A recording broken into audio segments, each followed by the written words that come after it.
Hello students, সবাই কেমন আছো? আশা করি সবাই ভালো আছো। তো আমরা আজকে ভিডিওতে জানবো ইংলিশ গ্রামারের কিছু বেসিক জিনিস। সেই বেসিক জিনিস নিয়ে আজকে আমরা আলোচনা করব, যেমন ওয়ার্ড বা শব্দ, সিলেবেল, তারপরে সেন্টেন্স, এগুলো নিয়ে আলোচনা করব। তো ভিডিওটা লাস্ট অবধি দেখতে থাকো।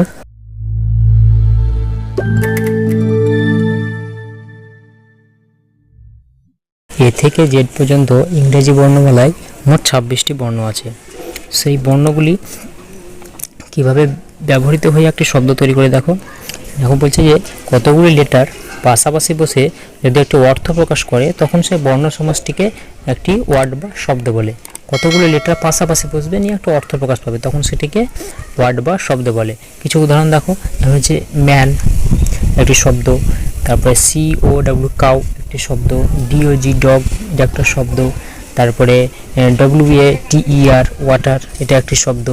আবার এইগুলোকে যদি উল্টোভাবে লেখা যায়, যেমন দেখো OGD এটা এইভাবে যদি লেখা যায় তাহলে কিন্তু সম্পূর্ণ একটা অর্থ প্রকাশ পায় না। অবশ্য বর্ণগুলি পাশাপাশি বসে যায় কিন্তু সম্পূর্ণ একটা অর্থ প্রকাশ পায় না, তখন সেটাকে আমরা ওয়ার্ড বা শব্দ বলবো না। তারপরে দেখো WTREA এটাও কোনো একটা অর্থ প্রকাশ পায়নি, বর্ণগুলো পাশাপাশি আছে কিন্তু কোনো অর্থ প্রকাশ নাই, তাহলে এটাকে আমরা শব্দ বলবো না। তারপরে দেখো ATC এটা একটা কোনো শব্দ নয়, এটা যদি তোমার এইভাবে করতাম যে CAT ক্যাট একটা সম্পূর্ণ অর্থ প্রকাশ পাচ্ছে তখন সেটাকে আমরা শব্দ বলবো। যখন একটা সম্পূর্ণ একটা অর্থ প্রকাশ পাবে, কতগুলো বর্ণ যখন পাশাপাশি বসে একটা অর্থ প্রকাশ করবে তখন সেটাকে আমরা শব্দ বলবো। ওকে, এরকম দেখো আরও কিছু উদাহরণ, যেমন হচ্ছে ম্যান, তারপরে হচ্ছে টয়, তারপরে বয়, এগুলো সব হচ্ছে এক একটা শব্দ। ওকে, তারপরে নেক্সট আমরা আলোচনা করব সিলেবেল। সিলেবেলটা কি দেখো, একটি ওয়ার্ডের মধ্যে ওয়ার্ড মানে আমরা আগে জানলাম ওয়ার্ড মানে হচ্ছে শব্দ। তো একটি শব্দ বা ওয়ার্ডের মধ্যে যতটুকু অংশ একবারে উচ্চারণ করা যায় তাকে বলা হয় সিলেবেল। যেমন দেখো ম্যান এটা কবে উচ্চারণ করলাম? একবারই, ম্যান। তারপরে বয় একবার উচ্চারণ করলাম, তারপরে টয় একবার উচ্চারণ করলাম। কিন্তু দেখো এখানে যে বাটার ফ্লাই কবে উচ্চারণ করলাম?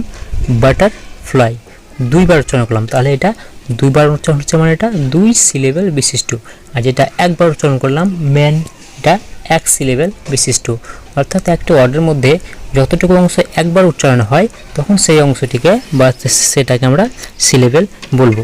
এরকম এক সিলেবেল হয়, দুই সিলেবেল হয়, তারপর 3 সিলেবেল বিশিষ্ট হয়, তারপরে 4 সিলেবেল বিশিষ্ট হয়। কিছু উদাহরণ দেখো, যেমন হচ্ছে ম্যান, বুক, হুক, লুক, বয়, এগুলো সব হচ্ছে এক সিলেবাল অর্থাৎ একবার উচ্চারিত হয়। কিছু 2 সিলেবাল বিশিষ্ট শব্দ দেখো, হচ্ছে রিভার, রিভার দুইবার উচ্চারণ করলাম তাহলে এটা হচ্ছে 2 সিলেবাল বিশিষ্ট। তারপরে দেখো কনসোনেন্ট, তারপরে দেখো মস্কো, এখানে কবার উচ্চারণ করলাম? মস্কো, দুবার উচ্চারণ করলাম মস্কো, এটা হচ্ছে 2 সিলেবাল বিশিষ্ট। তারপরে ভিলেজ, ভিলেজ দুবার উচ্চারণ করলাম ভিলেজ, দুবার উচ্চারণ করলাম তাহলে এটা 2 সিলেবেল বিশিষ্ট। আবার দেখো কনসোনেন্ট কবার উচ্চারণ করলাম? কনসোনেন্ট 3বার উচ্চারণ করলাম, তাহলে 3বার উচ্চারণ করলাম মানে এটা হচ্ছে 3 সিলেবেল বিশিষ্ট।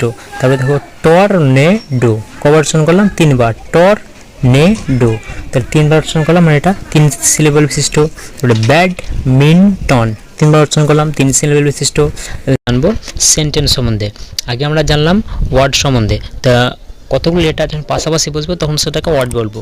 এবারে আমরা করব যে কতগুলো ওয়ার্ড বা শব্দ পাশাপাশি বসে যখন একটা সম্পূর্ণ অর্থ প্রকাশ পাবে তখন সেটাকে সেন্টেন্স বলবো বা বাক্য বলবো। কি বললাম? কতগুলো ওয়ার্ড বা শব্দ পাশাপাশি বসে যখন কোনো একটা সেই সেন্টেন্স বা সেই বাক্য সম্বন্ধে সম্পূর্ণ অর্থ পরিষ্কারভাবে প্রকাশ পাবে তখন সেটাকে আমরা সেন্টেন্স বলবো। কিছু উদাহরণ দেখো, যেমন the bird is flying in the sky, অর্থাৎ পাখি আকাশে ওড়ে। তাহলে এখানে পাখিটা আকাশে উড়ছে, একটা এই বাক্যের মধ্যে সম্পূর্ণ একটা অর্থ কিন্তু এখানে প্রকাশ পাচ্ছে। আবার যদি এরকম করি the cow is flying in the sky, তাহলে কি হবে?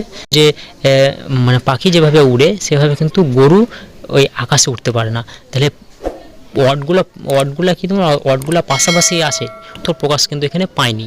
এখানে সেন্টেন্সের যে সংজ্ঞাতে লেখা আছে দেখো কতগুলো ওয়ার্ড পাশাপাশি বসবে কিন্তু পাশাপাশি বসেও একটা সম্পূর্ণ অর্থ পরিষ্কারভাবে প্রকাশ করবে, তখন সেটাকে আমরা সেন্টেন্স বলবো। তাহলে এখানে কিন্তু the cow is flying in the sky, এটা কিন্তু একটা সম্পূর্ণ সেন্টেন্স হবে না, এটা একটা অসম্পূর্ণ সেন্টেন্স বা সেন্টেন্সই হবে না। ওকে, তারপরে দেখো the boy is eating rice, মানে ছেলেটি ভাত খাচ্ছে, একটা সম্পূর্ণ একটা অর্থ প্রকাশ পাচ্ছে। তাহলে এখানে একটা এটা হলো সেন্টেন্স। আবার যদি এরকম করি eating rice is the boy, এটা কি, এটা কোনো একটা অর্থ প্রকাশ পায়নি, এই শব্দগুলো পাশাপাশি আছে কিন্তু সম্পূর্ণ একটা অর্থ কিন্তু এখানে প্রকাশ পাচ্ছে না, তখন এটাকে আমরা বাক্য বলবো না।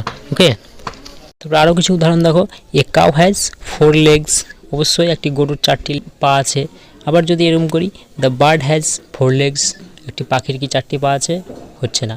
তাহলে একটি পাখির 2টো পা আছে, আর এখানে বলছি যে একটি পাখির 4টি পা আছে। তাহলে শব্দগুলো তোমার পাশাপাশি আছে কিন্তু সম্পূর্ণ একটা অর্থ কিন্তু এখানে দাঁড়াচ্ছে না, সে বাক্যটার মধ্যে সম্পূর্ণ একটা মিনিং কিন্তু এখানে আসছে না, ওই জন্য এটাকে আমরা বাক্য বলবো না। তারপরে দেখো the girl Singh a song, মানে একটি মেয়ে বা মেয়েটি গান করছে।